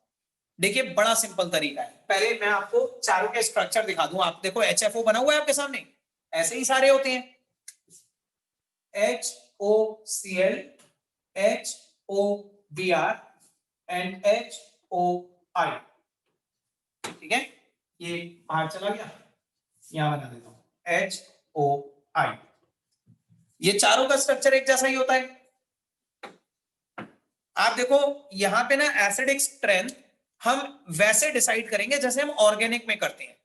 ऑर्गेनिक में आपको याद है ना कि जब कोई एसिड अपना H+ देता है तो बनता है कॉन्जुगेट बेस, और हम ये देखते हैं कि जिसका कॉन्जुगेट बेस ज्यादा स्टेबल होता है वो ज्यादा एसिडिक होता है। याद है आपको? Yes sir. यस तो सर। आप देखो ध्यान से, अगर यहाँ HOF में से H+ निकल जाता है तो H+ निकलने के बाद O पे नेगेटिव आ जाएगा। Yes sir. यस ऐसे सर। सब में इमेजिन करो, यहाँ पे भी नेगेटिव आ गया, यहाँ से H+ निकल के यहाँ पे नेगेटिव आ गया, यहाँ से H+ निकल के यहाँ पे नेगेटिव आ गया। अब आप देखो किसका कॉन्जुगेट बेस ज्यादा स्टेबल है। कॉन्जुगेट बेस की स्टेबिलिटी इस बात पे डिपेंड करेगी कि ऑक्सीजन का ये जो नेगेटिव चार्ज है ये जितना अच्छी तरह पीछे -I इफेक्ट के थ्रू विड्रॉ हो जाएगा, जितना कम हो जाएगा ये नेगेटिव चार्ज, उतना स्टेबल कॉन्जुगेट बेस हो जाएगा। तो बताओ कौन से ऑक्सीजन का नेगेटिव चार्ज सबसे कम हो गया? Sir hydrochloric acid. फ्लोरीन का, है ना? Yes sir. क्योंकि फ्लोरीन मैक्सिमम -I इफेक्ट करता है। -I की वजह से फ्लोरीन ऑक्सीजन के इलेक्ट्रॉन को ऑक्सीजन के नेगेटिव चार्ज को खींच लेगा अपनी तरफ, और नेगेटिव जितना कम हो जाएगा कॉन्जुगेट बेस उतना ज्यादा स्टेबल हो जाएगा। और अगर ये कॉन्जुगेट बेस ज्यादा स्टेबल है तो HFO सबसे ज्यादा एसिडिक था। और जैसे जैसे इलेक्ट्रोनेगेटिविटी कम होती जा रही है एसिडिक स्ट्रेंथ कम होती जाएगी। बताइए। Yes sir. Yes sir.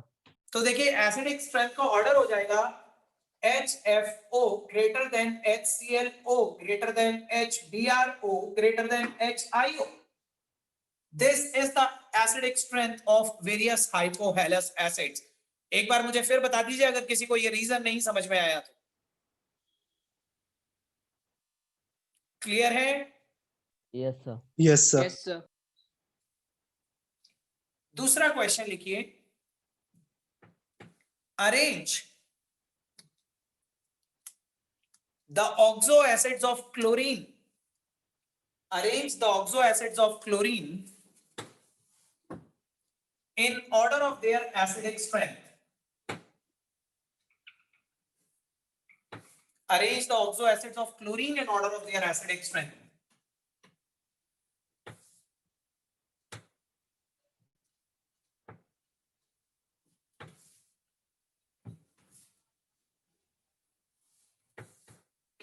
Oxo acids of chlorine in order of their acidic strength.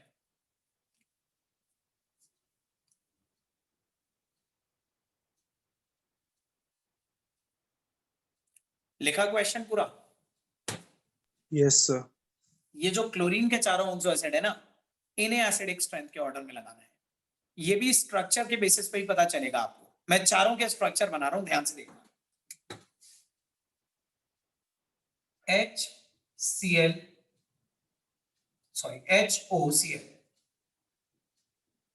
ठीक है। फिर ये होगा HOCl डबल बॉन्ड O, ये होगा HOCl 2 बार डबल बॉन्ड O, और ये होगा HOCl 3 डबल बॉन्डेड ऑक्सीजन। ये इनके स्ट्रक्चर्स हैं चारों के, ठीक है। हमें पता लगाना है कौन सबसे ज्यादा एसिडिक है। ऑब्वियसली वो सबसे ज्यादा एसिडिक होगा जिसका कॉन्जुगेट बेस सबसे ज्यादा स्टेबल होगा, ठीक है। तो आप देखिए सबका H+ निकाल लेते हैं पहले। अगर हम सबका H+ निकाल लें तो इसका H निकलने के बाद ये इसका कॉन्जुगेट बेस बनेगा, इसका H निकल जाएगा तो ये इसका कॉन्जुगेट बेस होगा, इसका H निकल जाएगा तो ये कॉन्जुगेट बेस, और इसका H निकल जाएगा तो ये कॉन्जुगेट बेस। हर कॉन्जुगेट बेस में ऑक्सीजन पे नेगेटिव चार्ज है, और ये नेगेटिव चार्ज जितना ज्यादा रेजोनेंस स्टेबलाइज्ड हो जाएगा, एक नेगेटिव चार्ज अगर एक एटम पे ना रह के ज्यादा से ज्यादा एटम पे डिस्ट्रीब्यूट हो जाए तो मॉलिक्यूल में स्टेबिलिटी आती है। लास्ट वाले में देखो 3 डबली बॉन्डेड ऑक्सीजन है, तो आप देखिए अगर ये नेगेटिव चार्ज यहां जाएगा तो ये वाला बॉन्ड टूट के यहां चला जाएगा, तो आप देखेंगे यहां डबल हो जाएगा और वहां नेगेटिव आ जाएगा, फिर एक बार इस पे आ जाएगा, फिर एक बार इस पे आ जाएगा। तो एक ही नेगेटिव चार्ज एक एक करके चारों ऑक्सीजन पे रेजोनेंस की वजह से डीलोकलाइज हो जाएगा कि नहीं? Yes sir. Yes, sir. लेकिन यहां देखिए, यहां अगर ये नेगेटिव जाएगा तो एक बार इस पे और एक बार इस पे, यहां पे एक नेगेटिव चार्ज कितने ऑक्सीजन पे डिस्ट्रीब्यूट हो रहा है? 3 3 पे, वहां 4 पे हो रहा था, यहाँ 2 पे ही होगा। यस यहाँ अगर ये यहाँ जाएगा तो ये इस पे चला जाएगा, तो कभी नेगेटिव इस पे कभी इस पे। और यहाँ पे क्या हो रहा है, यहाँ पे तो एक पे भी नहीं हो रहा, यहाँ पे रेजोनेंस है ही नहीं, यहाँ पे बस माइनस आई इफेक्ट है, इसमें कोई डबल बॉन्ड नहीं है ना, तो कोई रेजोनेंस ही नहीं होगा, तो this is not resonance stabilise. तो आप बताइए सबसे ज्यादा एसिडिक कौन है? HClO4 HClO4. So the acidic strength will increase in this order. HClO4 is most acidic because its conjugate base is most resonance stabilized. HClO4 क्यों ज्यादा एसिडिक है? क्या ये बात सबको समझ में आ गई आपको? Yes, sir. Yes, sir. Yes, sir. अच्छा, अगर इसी क्वेश्चन को ऐसे पूछ लिया जाए, HClO3 and HClO4, मान लो ये दो कंपाउंड दे दिए जाएं, पूछता हूं मैं आप में से किसी से,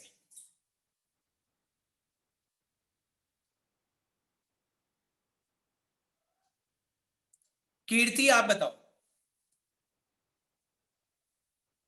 कीर्ति माइक ऑन करो।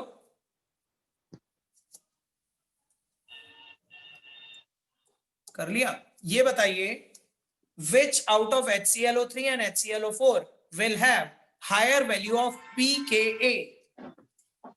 pKa, higher value of pKa किसकी होगी?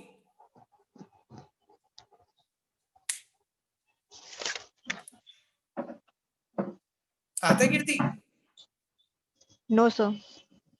pKa और pKb मैंने अमाइंस में बताया था, एनिलीन की pKb वैल्यू हाई होती है या लो होती है? किस किस को आता है, जरा हैंड रेज करिए।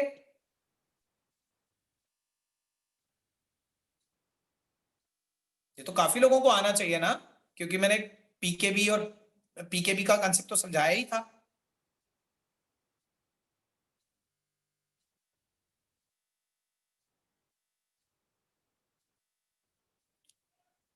शुभम शर्मा आप बताइए।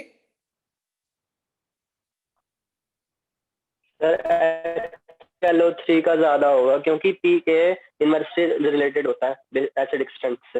हाँ जी, ये याद रखिएगा, Ka is directly proportional to acidity, acidic strength, and pK is inversely related to acidic strength. Inversely related to acidic strength. ठीक है, अगर किसी चीज का pK ज्यादा है तो मतलब वो कम एसिडिक है। तो अगर आपसे पूछा गया इन दोनों में से किसका pK ज्यादा है, तो ये पूछा गया कि कौन कम एसिडिक है। सो HClO3 इज लेस एसिडिक क्योंकि इसका conjugate base less resonance stabilised है। बताइए pKa की टर्म्स में पूछ लिया जाए तो बता देंगे ना answer? Yes sir. Yes, sir. Yes, sir. ठीक, आफ्टर दिस अब finally we move on to the last group of this chapter, group 18, the noble gases.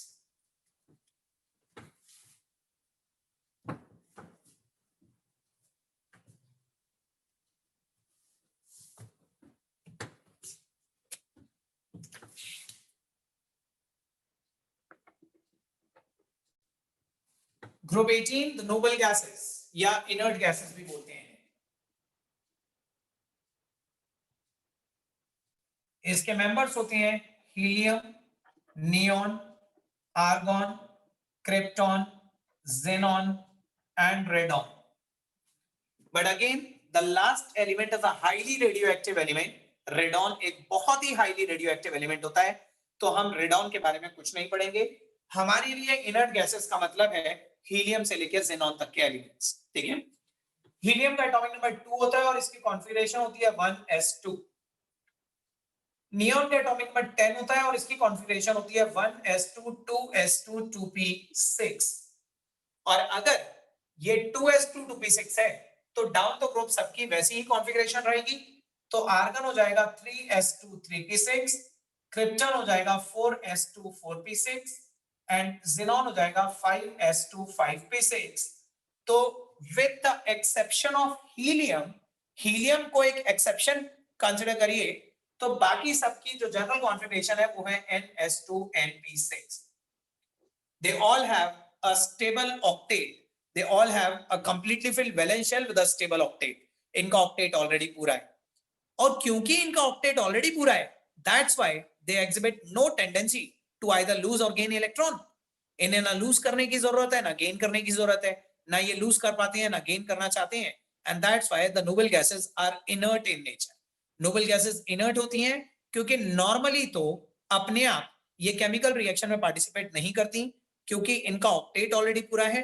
हाँ, फोर्सफुली आप under drastic conditions of temperature and pressure इनमें से कुछ noble gases के compounds जरूर बना सकते हो, लेकिन फोर्सफुली, अपने आप नहीं बनाएंगी। अपने आप तो ये इनर्ट होती हैं, और इनकी इनर्ट नेचर का रीजन है इनका ऑलरेडी कंप्लीट ऑक्टेट। ठीक है? Yes sir. Yes sir. ये सब कलरलेस गैसेस होती हैं। All these noble gases are colourless gases. ठीक है? इनर्ट क्यों होती हैं ये आप समझ गए, क्योंकि इनकी वैलेंशियल ऑलरेडी कंप्लीट होती है, इनका ऑक्टेट ऑलरेडी पूरा होता है, so they exhibit no tendency to either lose और गेन इलेक्ट्रॉन्स। लेकिन हाँ जी सर, रेडॉन भी तो इनर्ट होगा, तो फिर वो क्यों रेडॉन सर बोलो। सर वो भी तो इनर्ट होगा, तो वो भी नहीं रिएक्ट करती, वो अनस्टेबल होती है इन द सेंस कि वो अपने अंदर से alpha beta gamma radiation release करती है, लेकिन वो किसी केमिकल रिएक्शन में पार्टिसिपेट नहीं करती। Okay sir. रेडिएशंस रिलीज करना इज समथिंग एल्स, और केमिकल रिएक्टिविटी शो करना is something else. Chemical reactions और न्यूक्लियर रिएक्शंस में अंतर होता है। केमिकल रिएक्शन में इलेक्ट्रॉन पार्टिसिपेट करते हैं, न्यूक्लियर रिएक्शन में न्यूक्लियस पार्टिसिपेट करता है। तो ये अपने न्यूक्लियस में से एनर्जी रिलीज करता है अल्फा बीटा गामा रेडिएशंस की फॉर्म में रेडॉन, लेकिन केमिकल रिएक्टिविटी में पार्टिसिपेट नहीं करता। Okay sir. एनीवेज, इनको देखिए अभी हम इनके बारे में एक बड़ा इंपॉर्टेंट पॉइंट डिस्कस करेंगे, लेकिन सब इनकी बस एक ही फिजिकल प्रॉपर्टी आपको समझनी है। एग्जाम में अगर फिजिकल प्रॉपर्टी की बात करें तो इनसे रिलेटेड एक चीज पूछी जाती है कि arrange these noble gases in order of their boiling point. इन्हें इनके बॉइलिंग पॉइंट के ऑर्डर में लगाना है।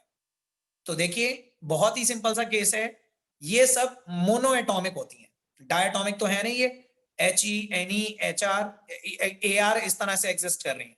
He2 या Ne2 नहीं होता, सिंगल एटम होते हैं। और अगर सिंगल एटम है तो बताइए एक हीलियम और दूसरे हीलियम के बीच में कौन सी फोर्सेस होंगी? Van der Waals. Van der Waals forces. और वैन डर वाल्स फोर्सेस बहुत ही वीक फोर्सेस होती हैं, लेकिन they increase with the increase in surface area. Yes sir. Yes तो नीचे जाने पे जैसे जैसे साइज बढ़ेगा वैन डर वाल्स फोर्सेस बढ़ेंगी, यस सर। और वैन डर वाल्स फोर्स बढ़ने की वजह से नीचे जाने पे बॉइलिंग पॉइंट बढ़ेगा। तो बॉइलिंग पॉइंट नीचे जाने पे रेगुलरली इंक्रीज होता है, हीलियम लीस्ट बॉइलिंग होती है, और जेनॉन और रेडॉन जैसी गैसों का बॉइलिंग पॉइंट बहुत ज्यादा हाई होता है। तो their boiling point regularly increase down the group with the increase in van der Waals forces due to the increase in their size. ये क्लियर है? Yes sir. Yes sir. Yes sir. अब आते हैं इनकी chemical reactivity पे। ये this is the only important topic जो noble gases में आपको पढ़ना है।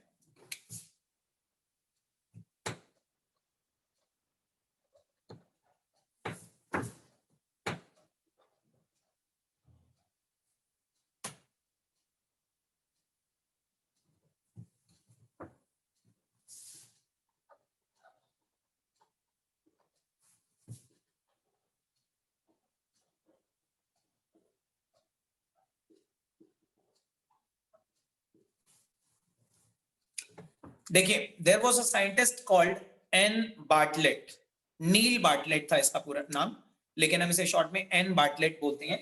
1961 में पहली बार इस साइंटिस्ट ने नोबल गैस का कोई कंपाउंड हमें बना कर दिया। बिफोर 1961 हम ये मानकर चल रहे थे कि नोबल गैसेस टोटली इनर्ट होती हैं। नोबल गैसेस का एक सिंगल कंपाउंड भी हमारे पास नोन नहीं था 1961 से पहले, लेकिन 1961 में पहली बार नोबल गैस का कंपाउंड हम बना पाए।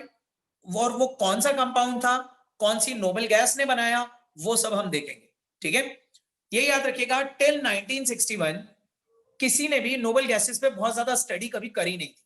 साइंटिस्ट कभी भी नोबल गैसेस को बहुत ज्यादा इंटरेस्ट नहीं लेते थे। कोई भी साइंटिस्ट नोबल गैस पे रिसर्च नहीं कर रहा था, क्योंकि सब लोगों ने बाय डिफॉल्ट ये मान लिया था, ये प्रिज्यूम कर लिया था कि इनका ऑक्टेट पूरा, ये रिएक्ट ही नहीं करेंगी। तो सब लोगों ने बाय डिफॉल्ट ये मान लिया कि इनका तो ऑक्टेट पूरा है, ये तो रिएक्ट ही नहीं करेंगी, तो किसी ने इन पे कोई स्टडी भी नहीं करी, ठीक है। कभी कोई इन पे नोबल गैसेस पे बहुत ज्यादा इंटेंसिव स्टडीज बिफोर 1961 नहीं करी गई।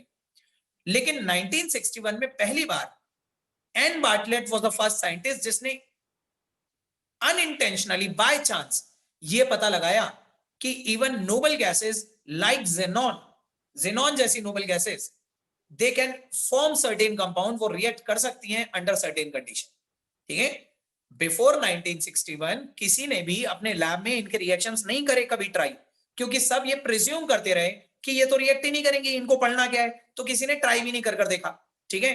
लेकिन 1961 में पहली बार ये पता चला कि इनको अगर अंडर सर्टेन कंडीशन रिएक्ट करवाया जाए तो रिएक्ट कर सकती हैं, इनके कुछ कंपाउंड बनाए जा सकते हैं। और वो भी पता कैसे चला, देखिए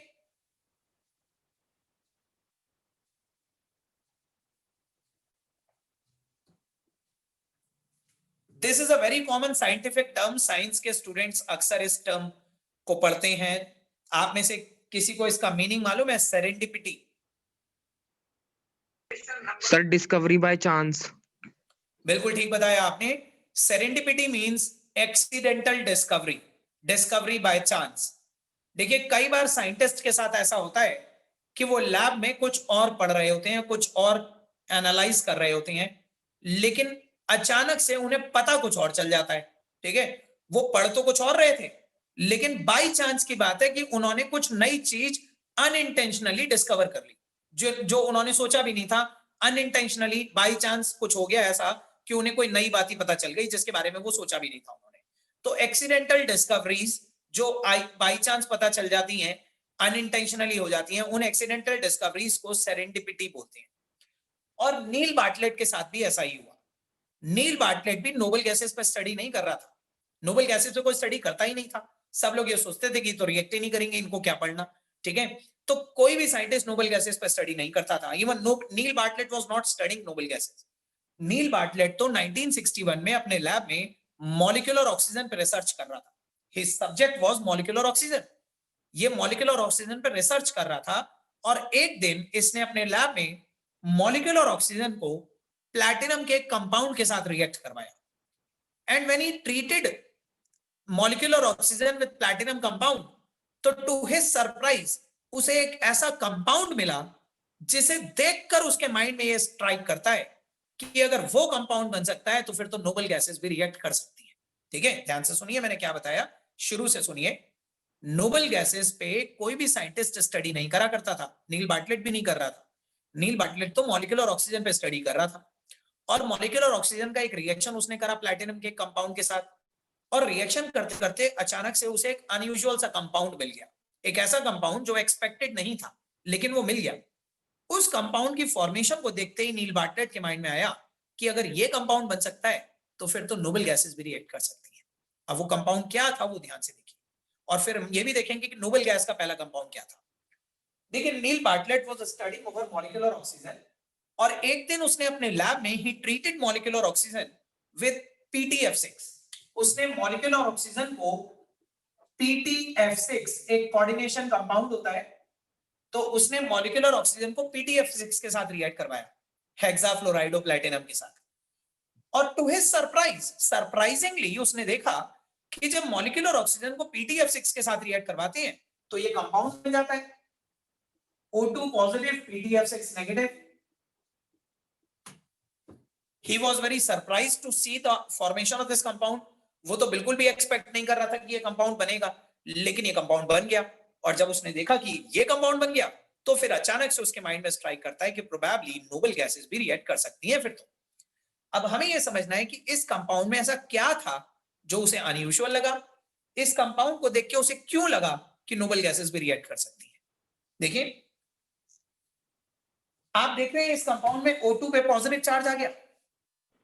यस सर। इसका मतलब O2 में से एक इलेक्ट्रॉन निकल गया होगा। Yes sir. देखिए आप में से कुछ लोगों को लग रहा होगा ऑक्सीजन पे पॉजिटिव चार्ज आ गया, ये अनयूजुअल है। ऐसा नहीं है, ऑक्सीजन पे पॉजिटिव आ जाता है अक्सर। हमने ऑर्गेनिक में भी कई जगह प्रोटोनेटेड अल्कोहल, प्रोटोनेटेड ईथर बनाए। ऑक्सीजन पे पॉजिटिव इतना अनस्टेबल नहीं है, इतना अनयूजुअल नहीं है। अनयूजुअल है O2 पे पॉजिटिव।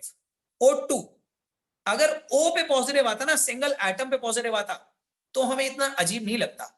लेकिन हमने देखा तो मॉलिक्यूल पे पॉजिटिव आ गया। O2 is a molecule, O2 is not an atom. Molecule पे पॉजिटिव कैसे आ सकता है? क्योंकि आयोनाइजेशन एंथैल्पी की भी डेफिनेशन आप क्या पढ़ते हो?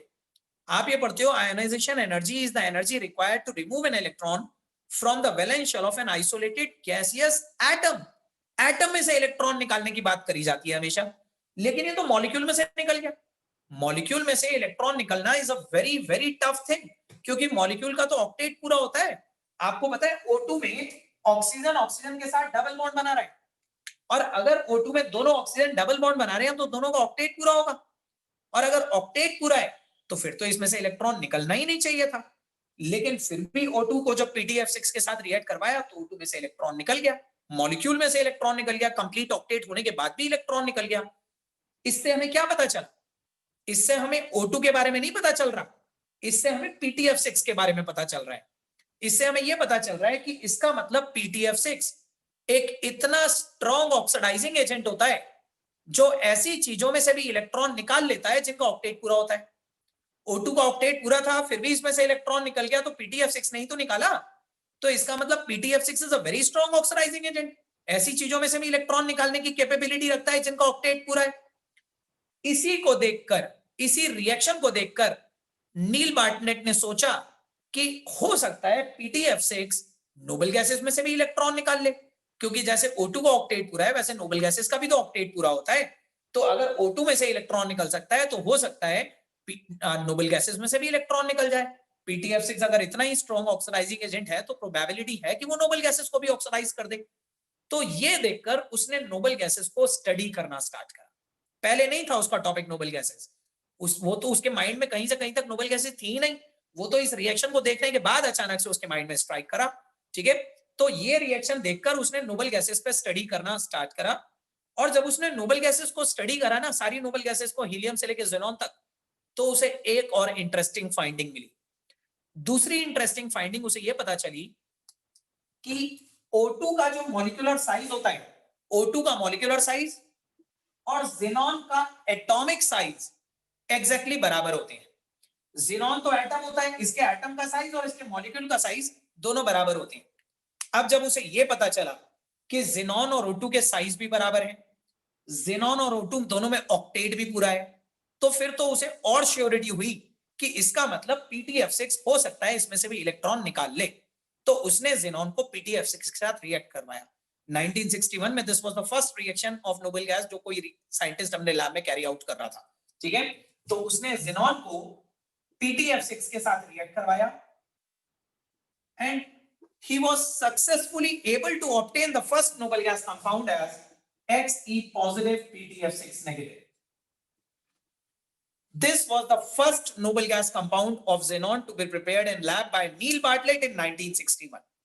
और एक बार जब नील बार्टलेट ने अनाउंस कर दिया पब्लिकली और मीडिया के थ्रू ये अनाउंस कर दिया कि पहला नोबल गैस कंपाउंड बनाया जा चुका है, तो अब वेरियस साइंटिस्ट को यह पता चल गया कि इसका मतलब नोबल गैसेस भी रिएक्ट कर सकती हैं। और अब बहुत सारे दूसरे साइंटिस्ट ने अपने लैब में नोबल गैसेस पे स्टडी स्टार्ट कर दी। आज से पहले तो कोई नोबल गैस पे स्टडी ही नहीं कर रहा था, क्योंकि सब मानकर चल रहे थे कि रिएक्ट ही नहीं करेंगी। लेकिन जब पहला कंपाउंड बन के सामने आ गया तो अब सब लोगों को लगा कि इसका मतलब ये रिएक्ट कर सकती हैं। तो नोबल गैसेस पे स्टडी करने लगे अलग अलग साइंटिस्ट अपने अपने लैब में, और बहुत ही जल्दी 1961 के बाद बहुत ही जल्दी हमारे पास नोबल गैसेस के बहुत सारे कंपाउंड अवेलेबल हो गए। आज की डेट में नोबल गैसेस के हमारे पास काफी कंपाउंड्स नोन है, लेकिन वो सारे कंपाउंड ज़ेनॉन के ही नोन हैं। ऊपर वाली नोबल गैस का कंपाउंड आज भी हमारे पास कोई नोन नहीं है। आज भी हमारे पास कोई इतना स्ट्रॉन्ग ऑक्सीडाइजिंग एजेंट नहीं है जो ऊपर वाली नोबल गैसेस में से इलेक्ट्रॉन निकाल ले। सिर्फ ज़ेनॉन ही थोड़ा बहुत रिएक्ट कर पाती है, क्योंकि relative to other noble gases xenon का साइज बड़ा है, और साइज बड़ा होने की वजह से इसकी आयोनाइजेशन एनर्जी रिलेटिवली कम है as compare to other gases. वैसे तो इसकी भी बहुत ज्यादा है क्योंकि ये नोबल गैस है, लेकिन अपने ग्रुप में इसकी आयोनाइजेशन एनर्जी कम है, इसलिए PTF6 जैसे ऑक्सीडाइजिंग एजेंट ज़ेनॉन में तो इलेक्ट्रॉन निकाल लेते हैं, लेकिन ऊपर वाली नोबल गैसेस में से इलेक्ट्रॉन निकालना आज भी पॉसिबल नहीं है। आज भी ऊपर वाली नोबल गैसेस के कोई स्टेबल कंपाउंड्स हमारे पास नोन नहीं है। ठीक है, जो भी थोड़े बहुत कंपाउंड्स नोन है ज़ेनॉन के नोन है। 1961 में ये सारी केमिस्ट्री नील बार्टलेट ने स्टार्ट करी थी with the production of this first noble gas compound. मैं इतनी देर से बोल रहा हूं, आप सब लोग सुन रहे हो और समझ में आ भी रहा है या नहीं? Yes, sir. Yes, sir. Yes, Yes, sir. sir. Yes, sir. Yes, sir. अच्छा हुआ है। तो आप में से कौन मुझे बताएगा, क्योंकि मैं आपको कोऑर्डिनेशन केमिस्ट्री पढ़ा चुका हूं, कोऑर्डिनेशन कंपाउंड के नोमेनक्लेचर के रूल्स बता चुका हूं, तो as per those rules of coordination compound इस पहले कंपाउंड ऑफ ज़ेनॉन का नाम क्या होगा? कौन बताएगा? Cations are named first and then the anions, and while naming the coordination sphere, the ligands are named first and then the metal atom. And if the coordination bracket is an anion, then the name of the metal atom will end at 8. ठीक है? और after the name of the metal atom, its oxidation state is mentioned in Roman number and in small brackets. So ये बड़े simple से rule थे, आप इन्हें use करके मुझे इस कंपाउंड का नाम बताइए।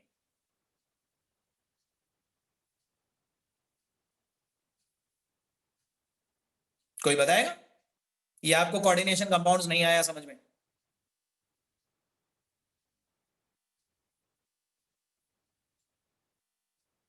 एक बहुत छोटी सी सिंपल सी मिस्टेक करी है संध्या आपने, आपको खुद ही पता चल जाएगा, आप एक बार नाम दोबारा पढ़िए।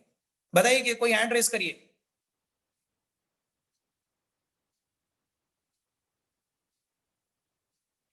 तनु बोलो। सर आ गया मुझे। ठीक है, सर तनु आप बोलो। xenon hexa फ्लोराइडो प्लैटिनेट 5 और ब्रैकेट में 5। जेनॉन हेक्साफ्लोराइडो नहीं नहीं नहीं नहीं संध्या, प्लैटिनेटो नहीं, फ्लोराइडो। आपने फ्लोराइड लिखा था, उसे फ्लोराइडो करिए, बाकी तो प्लैटिनेट तो सही है। देखिए xenon cations are named first, तो सबसे पहले जेनॉन बोलेंगे, जेनॉन, फिर एक स्पेस छोड़ के हेक्साफ्लोराइडो प्लैटिनेट 5। Xenon hexafluorido platinate 5. This was the first noble gas compound of xenon to be prepared in lab. और इस कंपाउंड के बाद तो फिर एक सीरीज ऑफ रिएक्शंस हुए, बहुत सारे साइंटिस्ट ने अपने अपने लैब में अलग अलग कंपाउंड्स बनाए, और आज की डेट में हमारे पास xenon के बहुत सारे कंपाउंड्स होने। उन्हीं में से कुछ इंपॉर्टेंट कंपाउंड्स हम xenon के आज की क्लास में पढ़ेंगे। ठीक है, सो अगली हेडिंग डाल रहा हूं मैं, कंपाउंड्स ऑफ xenon। यहां तक कोई डाउट तो नहीं पूछना किसी को? सर इसकी ऑक्सीडेशन 5 कैसे है? इसे मिटा देता हूं, इतना देखो बस, प्लैटिनम को x मानो, एक फ्लोरीन पे -1 होता है तो 6 फ्लोरीन पे -6 हो जाएगा। Yes sir. इक्वल टू -1 जो ऊपर चार्ज होता है वो इक्वल टू में रख देते हैं, ओके सर। 5 आ जाएगा।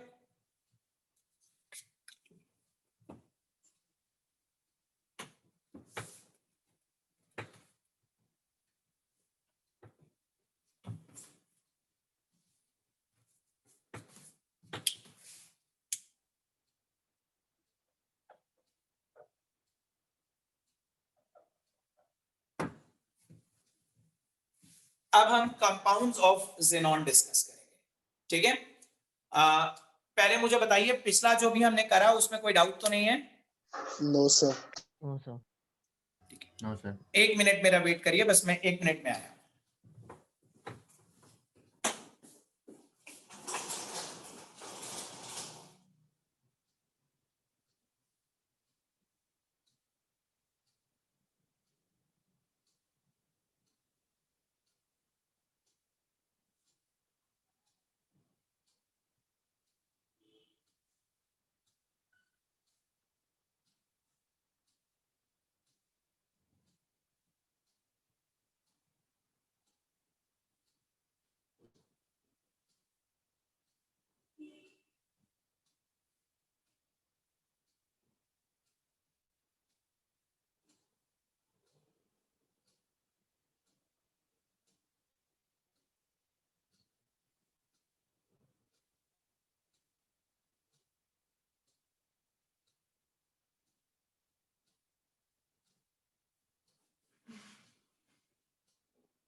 देखिए कंपाउंड्स ऑफ ज़ेनॉन में 6 कंपाउंड्स की प्रिपरेशन हमें देखनी है, बहुत सिंपल से हैं।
आपको ये 6 कंपाउंड्स ऑफ ज़ेनॉन, और भी कंपाउंड्स होते हैं लेकिन आपके सिलेबस में ये 6 कंपाउंड्स ऑफ ज़ेनॉन, इनकी प्रिपरेशन आपको याद रखनी है, ठीक है।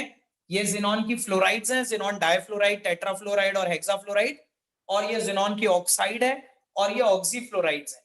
ज़ेनॉन के बारे में एक चीज और मैं आपको बता दूं कि बेशक आज की डेट में हमारे पास ज़ेनॉन के काफी कंपाउंड्स नोन हैं, लेकिन ये भी फैक्ट है कि आज की डेट में हमारे पास ज़ेनॉन के जितने भी कंपाउंड्स नोन हैं वो सभी ऑक्सीजन और फ्लोरीन के साथ ही बन पाए हैं, क्योंकि oxygen and fluorine are most electronegative elements of periodic table, और सिर्फ इन्हीं दोनों एलिमेंट में ये एबिलिटी होती है ऑक्सीजन और फ्लोरीन में कि ज़ेनॉन में से इलेक्ट्रॉन निकाल सकते हैं।